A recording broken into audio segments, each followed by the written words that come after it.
Bonsoir et bienvenue dans cette nouvelle édition avec une actualité plutôt chargée. Et pour nous accompagner durant ce journal, Salim Naouda, président de la CGTMA. Bonsoir. Bonsoir. Également avec nous Frédéric Louvier, co-secrétaire du SNES. Bonsoir. Bonsoir. Alors aujourd'hui avait lieu la grande grève de la fonction publique qui a réuni l'ensemble des syndicats concernés. Nous y reviendrons plus amplement avec vous dans quelques instants. Mais d'abord, voici les titres de ce mercredi 22 avril.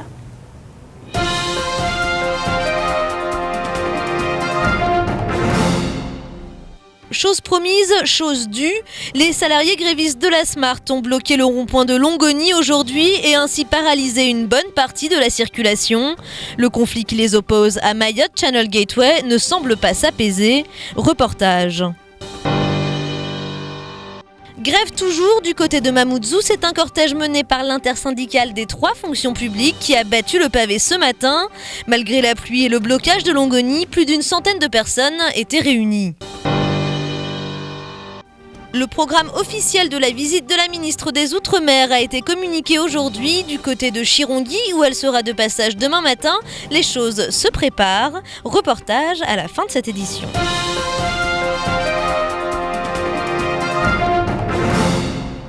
Pour faire entendre leur voix, les salariés de la Smart ont frappé fort.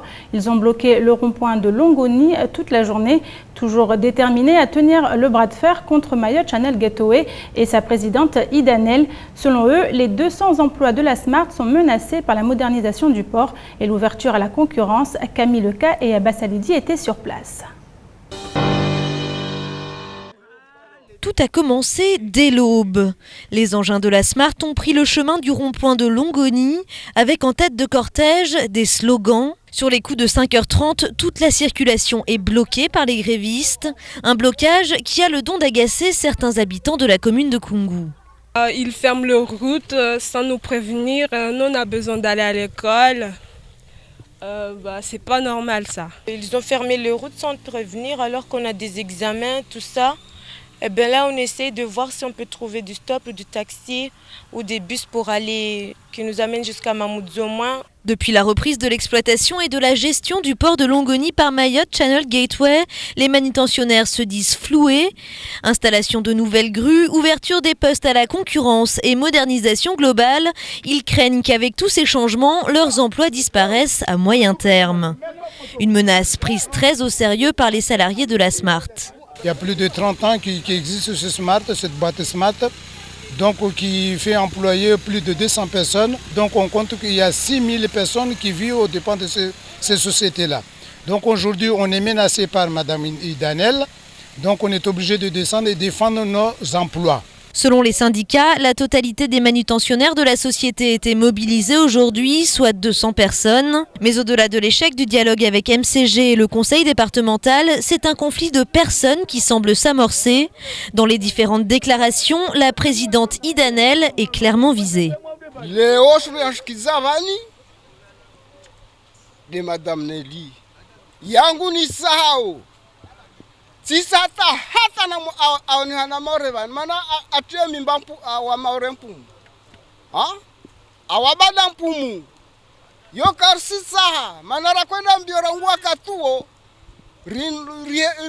ranasema urende mbeli ripare maisha bora. Ini lazima ni bingwe na maori mwanashtu moja arbakia amba soli ambayo maori da lonayo leor jomdenga jorumbe Madame Nelly uwo mtu alambali ulahi ajabanu ajajarenge pie maori eske banu wasi murlishi habi rina natongo nyengi watutumaini wao kashindu kamba tuwanu bana ajajarenge banu wa atotsa huo watu atotsao eske wasirabaki rusuendra habi.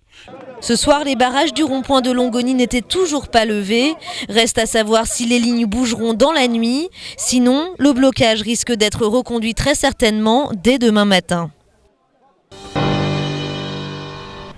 Ce barrage n'a pas eu pour seule incidence de paralyser l'activité du port. Ce matin, des embouteillages monstres ont aussi pris en otage des milliers d'automobilistes aux entrées de Mamoudzou. Aucun débordement n'a été déploré. Néanmoins, les grévistes ont bien laissé circuler tous les véhicules de secours et d'intervention des forces de l'ordre. Salim Naouda, secrétaire général de la CGTMA, cette grève justifiée, est-ce que le mouvement qui va se continuer, d'après ce qu'on a compris, comment vous le voyez? Quelle revendication autre que celle-là? Non, mais vous savez, déjà l'historique de la Smart, de toute façon, a été dit par les salariés qui sont dans le mouvement, mais nous constatons tout simplement que la DSP qui a été signée entre la société Mayotte Channel Gateway et le conseil général est tellement floue et qu'on n'arrive pas à l'interpréter d'une manière claire à ce que chacun puisse se retrouver.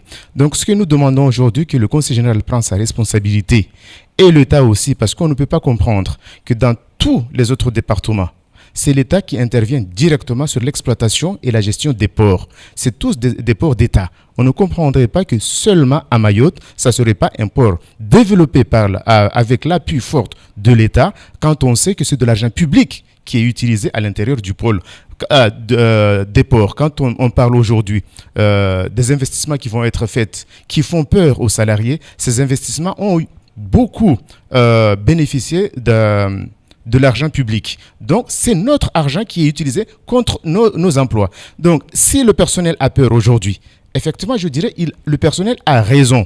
Tout simplement parce qu'il fallait qu'il y ait une convention qui lie les deux sociétés, qui différencie bien les deux activités, ou les trois activités, puisqu'il y a l'exploitation et la gestion qui est confiée au délégataire. Donc, il fallait que les choses soient claires et la manutention devrait rester à la société historique que nous connaissons. S'il y a discussion, parce que sur le reportage, on a parlé de la concurrence.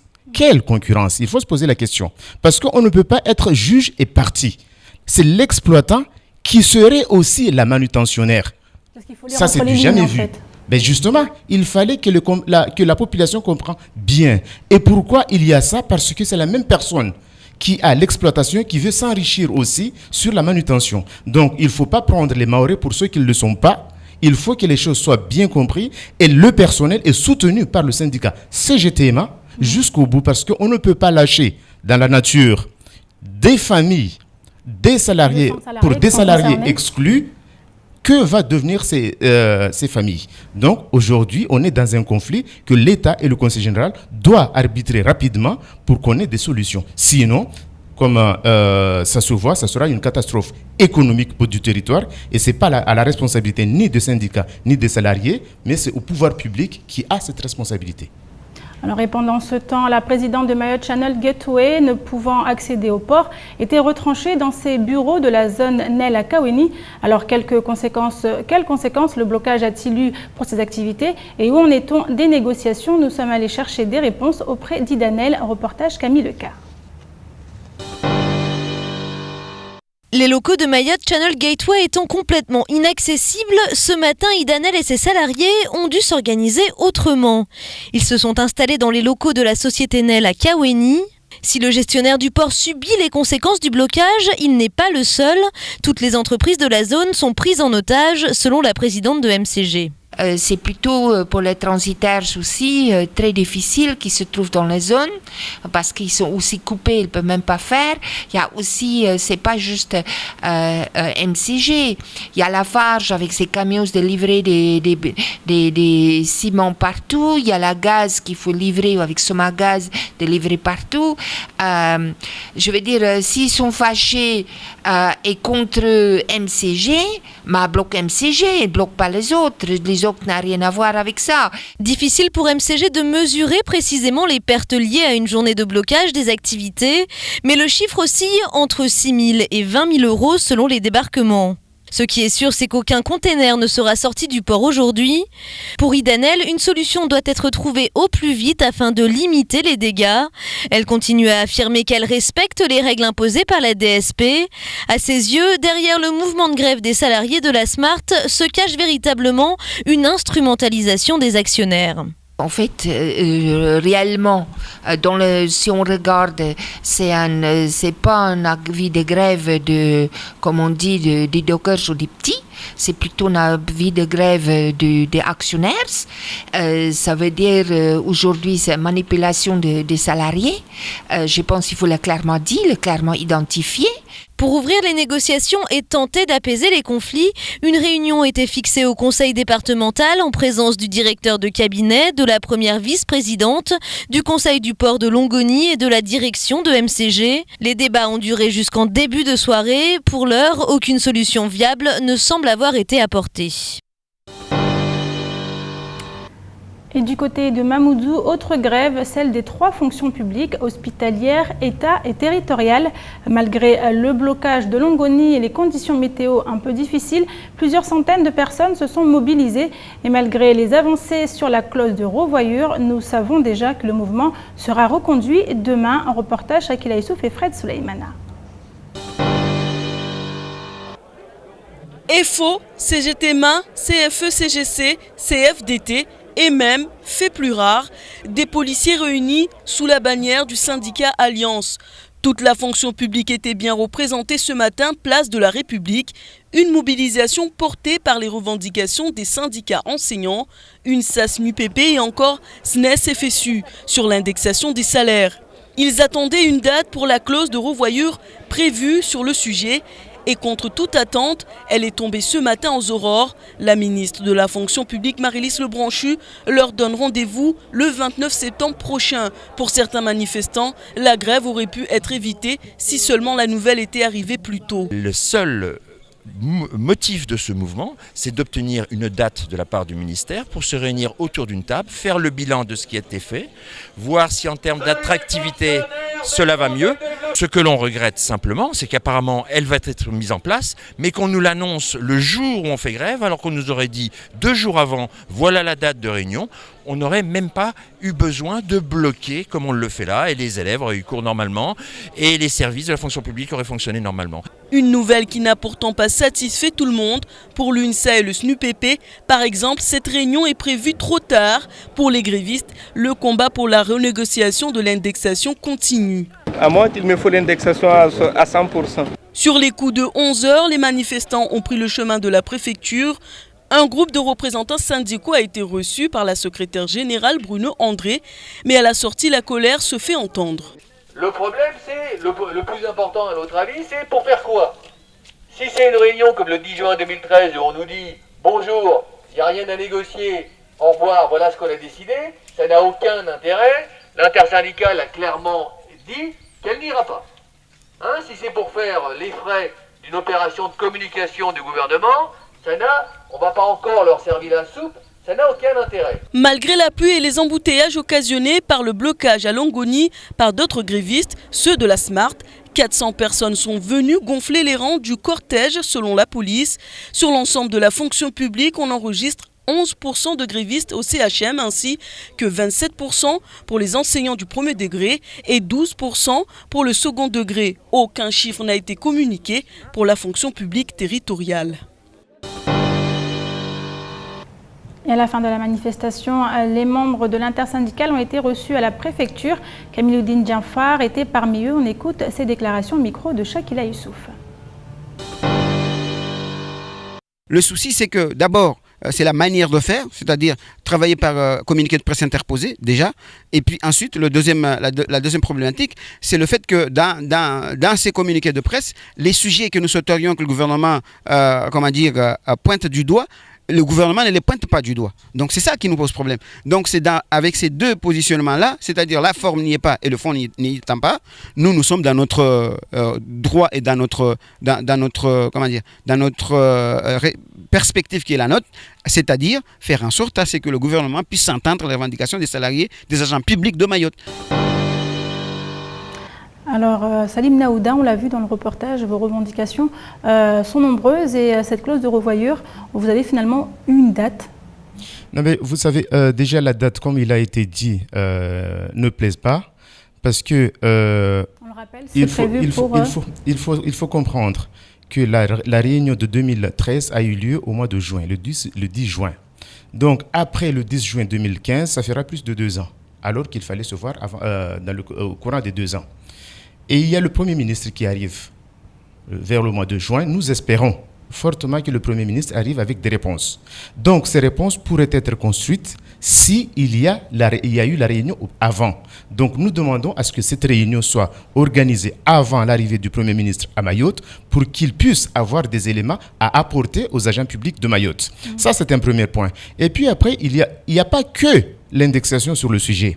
Il y a la question de la reconstitution des carrières pour l'ensemble des agents qui ont été intégrés dans la fonction publique avec les diverses décrets qui ont découlé de 2004 à 2009, fin 2009, qui a fait des intégrations au rabais. Donc nous demandons la reconstitution de carrière en prenant en compte l'ensemble des années de service de chaque agent public qui a exercé pendant tout son temps pour un service public rendu à la population mahoraise. Et le choix des fonctionnaires qui étaient avant, ce n'était pas un choix qui était fait par ces agents-là, ni les Mahorais, mais c'était un choix délibéré de l'État de les appeler comme il l'a voulu. Donc c'est son choix. Aujourd'hui, nous demandons à ce que l'ensemble de ces années soit pris aussi en compte. Et puis on parlera de la retraite et d'autres sujets.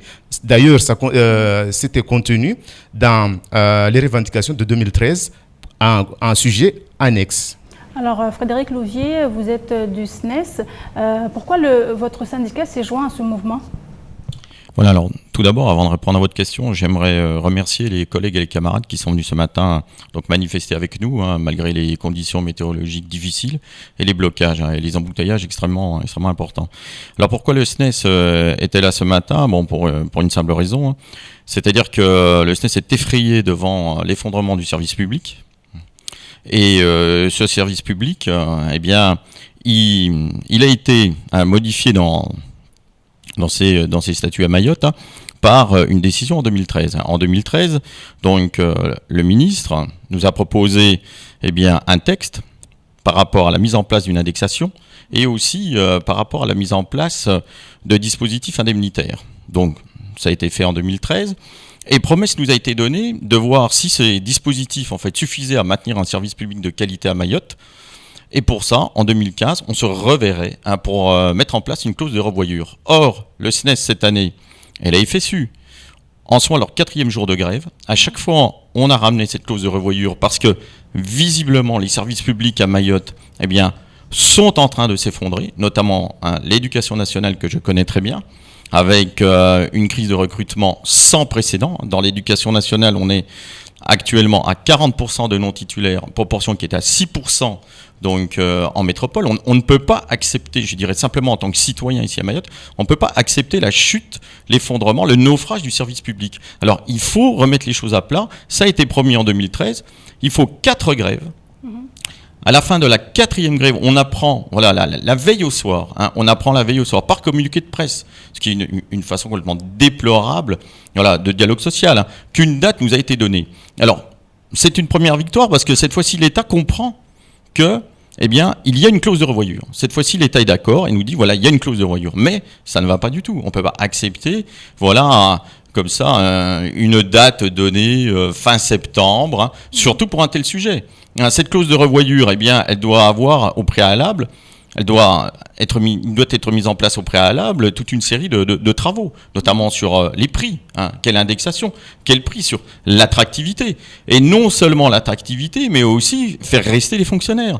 Lors de la dernière grève que nous avions fait il y a de cela une dizaine de jours, le sous-préfet dit lui-même, on assiste à une fuite, la sous-préfecture, le sous-préfet, on assiste à une fuite des fonctionnaires à Mayotte. Voilà. Donc il faut des travaux. On ne peut pas aller comme ça fin septembre, on va nous dire quoi? Non, il faut que des interlocuteurs valables viennent ici à Mayotte, qu'ils viennent à Mayotte, voilà, qu'il y ait des entrevues qu'on prépare et que le 29 septembre, on valide des décisions. Voilà ce que nous demandons. Alors, votre grève est reconduite demain, celle de la SMART. Demain, la ministre des Outre-mer sera à Mayotte. C'est fait exprès, on l'imagine. Non, exprès, non. C'est le hasard du calendrier. Parce que là, il y a une situation qui est grave, qui interpelle tout le monde. Donc, à l'occasion, il y a la ministre qui arrive. On ne pourrait pas non plus perdre cette occasion pour qu'elle comprenne qu'à Mayotte, il y a des soucis, il y a des salariés, que ce soit dans le public ou le privé, qui sont mal exploités, parce que l'exploitation, c'est mal exploité, et il faut qu'ils, par rapport à la production, par rapport à la charge du travail qu'ils ont, par rapport à la qualité du travail et aux besoins de l'ensemble du système, que ce soit économique ou le service public, il faut que l'ensemble de ces salariés soient compris et soient accompagnés par des mesures attractives, comme il a été dit. Alors, une troisième grève passée un peu inaperçue a eu lieu aujourd'hui, ce midi. 35 agents grévistes de la PJJ, la protection judiciaire de la jeunesse, se sont rassemblés devant le tribunal de grande instance de Mamoudzou. Manque de personnel, congés et primes non versées. Le personnel dénonce une détérioration globale de leurs conditions de travail. Leur mouvement de grève est reconduit demain. Nous vous le disions en titre, la ministre des Outre-mer, Georges Paul-Langevin, sera en visite demain à Mayotte. Comme lors de ses précédents déplacements, elle est très attendue. Une visite de quelques heures avec un programme très chargé. Arrivée prévue donc demain à 7h20 à l'aéroport de Pamandi en Petite Terre. À 9h suivra la visite protocolaire avec le président du conseil départemental, Sobadine Ibrahim Ramadani. À 9h45, rencontre avec les médiateurs en formation. Et à 11h05, la ministre sera à Chirongi. Je vous propose justement un aperçu de ce qui sera sa visite demain. Reportage de Camille Leca et Fred Souleymana. Ce n'est pas tous les jours que l'on reçoit la visite d'une ministre. Alors pour accueillir Georges Paul-Langevin, la mairie de Chirongi a prévu de mettre les petits plats dans les grands. Après le traditionnel accueil par la population, direction le lotissement de Tsimkoura. Tout beau, tout neuf, ce lotissement accueillera prochainement plusieurs familles. Un projet dont le responsable de l'aménagement de la commune n'est pas peu fier et qui répond justement à une politique forte et chère au gouvernement. Récemment, le gouvernement a annoncé mener une politique forte en matière de logement, donc il y a besoin de production de logement et a fortiori encore à Mayotte où on est très en retard dans tous les domaines. Le domaine du logement, forcément, les gens, ils n'ont pas, il n'y a qu'à voir dans le village, ne serait-ce que dans la commune, les gens qui construisent un peu de manière entre guillemets anarchique parce que justement il n'y a pas les zones viabilisées pour. Et l'équipe municipale actuelle mène une forte politique d'offre de logement et donc on comprend très bien que le gouvernement s'oriente vers la commune justement pour son effort particulier qu'elle fait en matière de logement. Après la visite de ce nouveau quartier, la délégation mettra le cap vers une épicerie et une menuiserie. Et pour savoir ce qu'elles ont de si particulier, au point que la ministre en personne s'y rende, c'est surtout parce que celles-ci sont devenues des exemples de réussite. En effet, après avoir obtenu le soutien financier de l'ADI pour se lancer, la propriétaire, Bouanali Dizihiro, a su mener ses affaires avec brio. Ce qui n'a pas laissé indifférentes les autorités locales qui, ce lundi déjà, s'étaient rendues sur place pour la féliciter. Avant-hier, lundi déjà, ils ont commencé par la première visite du préfet et différentes banques et différentes autorités. Il y avait pas mal de personnes qui ont visité le magasin. Comme c'est la première fois, enfin je ne vais pas dire pour la première fois, mais comme il s'agit d'une femme qui fait une chose de cette hauteur, donc voilà. La commune de Chirongi est la seule étape prévue demain en dehors de Mamoudzou pour la ministre. Les habitants peuvent donc être fiers, le sud de l'île sera au cœur de toutes les attentions. Ironie du sort, la propriétaire de l'épicerie et de la menuiserie a été victime ce lundi d'un accident de la route dont nous vous parlions dans notre édition du même jour. Elle avait perdu le contrôle de son véhicule sur la rocade de Ntsapéré et alors qu'elle était prise en charge par les secours, elle s'était fait dérober son sac à main avec à l'intérieur la somme de 4 800 €. Alors pour revenir sur l'arrivée de la ministre demain, Camille Oudine, est-ce que vous avez... excusez-moi, Salim Naouda, est-ce que vous avez une réunion peut-être qui est prévue demain avec un officiel notamment? Normalement, il est prévu effectivement une réunion à 10h avec un sous-directeur de cabinet. De toute façon, ce n'est pas la qualité de la personne ou l'étiquette qui nous intéresse, mais ce sont les revendications et les réponses qu'il pourra apporter. Donc, on a effectivement une réunion qui est prévue à 10h. Des attentes particulières de votre côté du SNES? Par rapport à cette réunion, bien sûr, on souhaite que la ministre nous annonce justement que des interlocuteurs vont venir au mois de mai, discuter de la situation du service public ici à Mayotte, discuter aussi du taux d'indexation, puisque les fonctionnaires mahorais ne comprennent pas pourquoi leur indexation est plus faible qu'à La Réunion, donc en tant que ministre des Outre-mer, peut-être qu'elle réussira à nous l'expliquer. Et surtout, elle doit nous montrer qu'on est à nouveau engagé dans un respect et un dialogue social. Parce que ces méthodes, nous, on les comprend pas bien. On est obligé de faire des grèves et des manifestations simplement pour demander une date.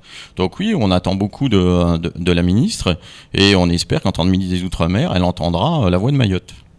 Alors on continue avec une attaque de requins dans le lagon Mahorais, un nouveau président au tribunal administratif. C'est également dans l'actualité de ce mercredi 22 avril, le point avec Camille Leca.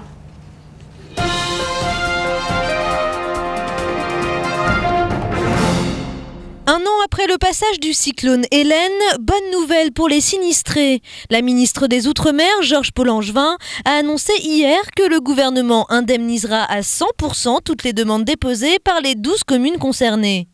L'enveloppe budgétaire allouée par le Fonds de secours des Outre-mer est conséquente. Les indemnisations des municipalités s'élèvent à plus de 4 millions d'euros. Une somme supplémentaire de 1,73 million d'euros sera versée au conseil départemental. Au-delà des dispositions comprises par les assurances, les indemnisations concerneront les particuliers et les entreprises dont les biens non assurés ont subi d'importants dommages. Les exploitants agricoles en bénéficieront également pour leurs pertes de fonds et de récoltes, de même que les collectivités territoriales s'agissant de leur patrimoine non assurable, des ponts, des routes, des réseaux d'eau potable et d'assainissement ou encore du mobilier urbain.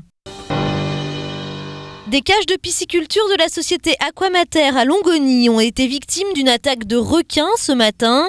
Les filets ont été déchiquetés, laissant ainsi s'échapper des centaines de poissons.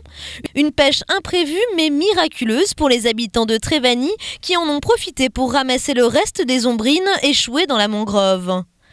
Plusieurs brouettes ont été remplies. Jean-Claude Pastorelli, directeur d'Aquamater, a déclaré que ce n'est pas la première fois que ces cages font l'objet d'une attaque de requins.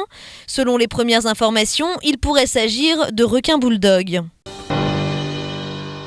Le tribunal administratif de Mayotte a un nouveau président depuis le 7 avril. Il s'agit de Bernard Chemin, anciennement président de chambre à la cour administrative d'appel de Bordeaux. Il est aussi le nouveau président du tribunal administratif de Saint-Denis de la Réunion. Le magistrat est arrivé sur l'île hier. Une conférence de presse visant à officialiser sa prise de fonction et à expliquer les nouvelles orientations du tribunal se tiendra dès demain.